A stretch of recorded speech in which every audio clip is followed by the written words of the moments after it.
Sveiki tamstos, pagaliau atėjo, ne tai kad pagaliau, bet iš tikrųjų užsakiau prieš 2 savaitės gal, netgi mažiau, prieš 10 dienų ir jau pas mane ant stalo stovi 3D printeris, didelis daiktas,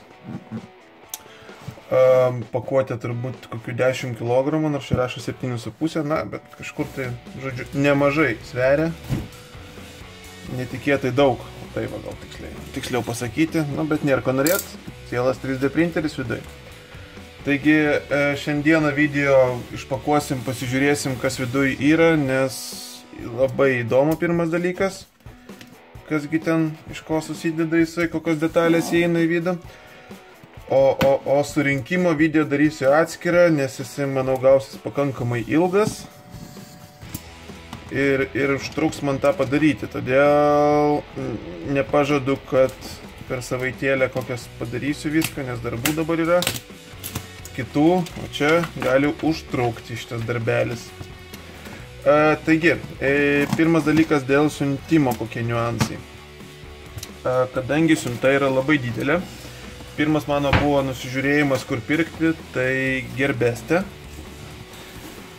Bet toks niuansas, kad Gearbestas didelių siuntų apie 10 kg nesiunčia iš vis į Lietuvą. Tiesiog visiškai nesiunčia, nesvarbu, kas tai bebūtų.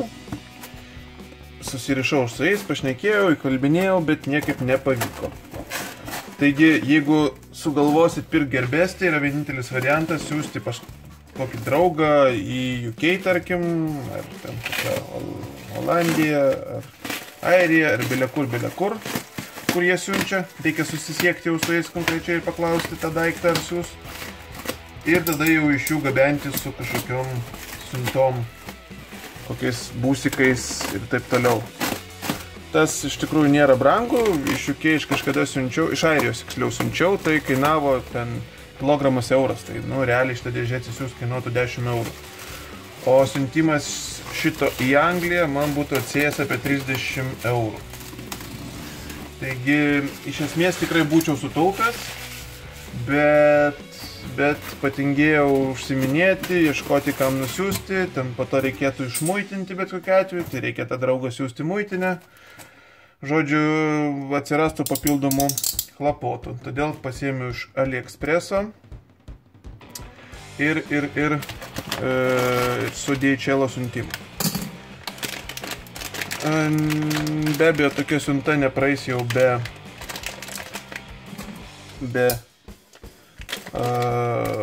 muito, tokio didumo jau čia neprasmuksit, kad čia nieko tokio doro, ypatingo ir labai pigus daiktas. Todėl teks susimokėti mokėstukus. Man kainavo visas šitas 180 eurų sumokėjau už patį 3D printerį ir dar 55 sumokėjau muitą ir tarpininkavimo mokestį. Translineris berods vadinasi, jie su DHL dirba ir jūs esat kaip ir priverstas su jais naudotis. Na, bet pakankamai žmoniškai, sakau, sumokėjau, nesitikėjau, kad bus gerokai mažiau, kad ir per paštą būtų ir dar kažkur. Tai va, ką mes dabar turim, žiūrim viduj. Čia monitoriukas bus turbūt. Žinokit, sorry, dar jeigu visko nepasakysiu, kas čia yra ir prie ko. Kaip sakant, pirmą kartą su tokiu dalyku susieinu. Įeina ryte, nemokama. Čia turėtų būti apie kilogramą. Aha, pusę kilogramą tikrai. Na, šitą nebuvo parašyti, kad pusę kilogramą, nu, bet anyway. Nemokamai duoda, tai nemokamai duoda. Bus ko išbandyti. Taip. Čia turbūt stalo rėmas bus. Turim šiokią tokią instrukciją. Čia elektros prijungimo. Kur ką jungti iš tikrųjų. Viskas yra angliškai ir rusiškai. Viskas netgi labiau rusiškai iš tikrųjų parašyta. Yra taip pat linkai, galit pažiūrėti, aš gal pabandysiu juos nukopinti, įdėti į descriptioną video, kaip surinkti šitą daiktą. Taip pat iš Dropbox'o galima pasisiųsti. All in SD card, except video. Tai, žodžiu, visa informacija yra SD karte. Ten turėtų būti ir pati programa. Ir instrukcija. Taip. Čia irgi bus stalo viršus pats. Va tokio realiai dydžio išeis padaryti gaminukus. Dydis turėtų būti čia berods 22 ant 22, aukštis 24 yra. Tokio dydžio. Čia paupgreitintas variantas biški. Tai va, čia kaitinimo elementas stalui. Taip suprantu. Jis turėtų dėtis prie stalo. Tvirtintis. Taip pat elektros laidas.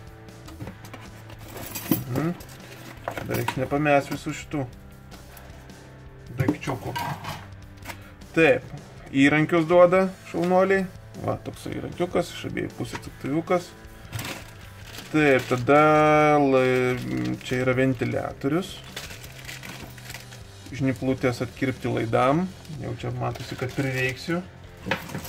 Dar vienas atsuktuviukas ir įrankis atsukti varžtam ir šešiakampiai. Pajungimo laidai. Turbūt aš taip įsivaizduoju. Ir pirmas sluoksnis baigtas. Oi, pašiukšlinsiu aš čia. Labai jau daug visokių čia dalykėlių. Laidam, kabeliam pravesti va toksai va tubelės, kad tvarkingiau būtų viskas. Tada sujungimai. Viskas yra padaryta iš va tokio permatomo plastiko. Iš tikrųjų toks kietas atrodo. Čia visos yra padengtas tokia juostelė, kurią reiks visą nuklijuoti. Ojojoj, kiek čia darbo bus. Vien su tuo. Prieš renkant jau į video nedėsiu. Taip pat dalis čia turbūt jau pačio stalo greičiausiai bus. Arba rėmo. Irgi atspausdintos 3D printeriu. Va taip va. 3D printeris susirenkamas iš 3D printerio dalių. Taip, dar vienas ventiliatorius. Tada dirželis. Čia slankiojimui šito pačio stalo. Kabeliukas USB. Flešiukas su microSD kortelė. Šitas agregatas palaiko spausdinimą tiesiai iš savęs, kaip sakė, nereikia kompiuterio prijunginėti, įkišat flešiuką ir viskas. Plokštę galim pasižiūrėti iš arčiau, kaip jinai atrodo. Nuotrauka iš tikrųjų atrodo gerokai didesnė. Net svarbu, kad padarytų savo darbą, va tokia plokštė pas mus. Jau keisim prie surinkimo, tada aiškinsimės viską tiksliau, kur ką jungti. Taip, ir pats rėmas. Pats rėmas, kaip ir minėjau, kad visas yra apklijuotas ir darbelio čia bus labai daug nuklijuoti viską. Tai va, o šiaip po to jis bus visas permatomas. Tai iš tikrųjų atrodo pakankamai, nu va taip. Nusiklijuosim viską ir turėsim tada jau gražų daiktą. Kol kas, kad nesusibražytų, vat yra toksai vat uždėtas. Tai va, permatomas bus printeris, atrodys labai kietai. Taip, tai toliau yra šonai, kraštinės visos, viskas turėtų būti iš tikrųjų susijungiama pakankamai paprastai, va tai va, sukryžiuojamas kaip Lego kažkoks tai toksai. Ir sluoksnis su tuo. Dar 3D printerio detalė iš 3D printerio padaryta. Ir paskutinis sluoksnis. Taip, paskutiniam sluoksnyje mes turim. Taip, turim ekstruderį čia turbūt bus. Jo, panašu į ekstruderį. Va čia išleidimo galvutė. Ir laidai pajungimui. Visas maišas varžtelių įvairiausių. Čia kronšteinas kažkoks tai bus. Nežinau, nuo ko jisai tiksliai bus. Taip, 4 analogiški varikliukai. Čia judinimui stalo ir ekstruderio pačio. Dar 3, nu tai čia bus stalui, kaip sakant, šitam įkišti vaikščiojimo va šitiem dalykam, žodžiu. Jie padaryti iš metalo, tikrai sunkus ir tikrai solidus. Tai va, čia yra, kaip sakant, rėmai viso aparato.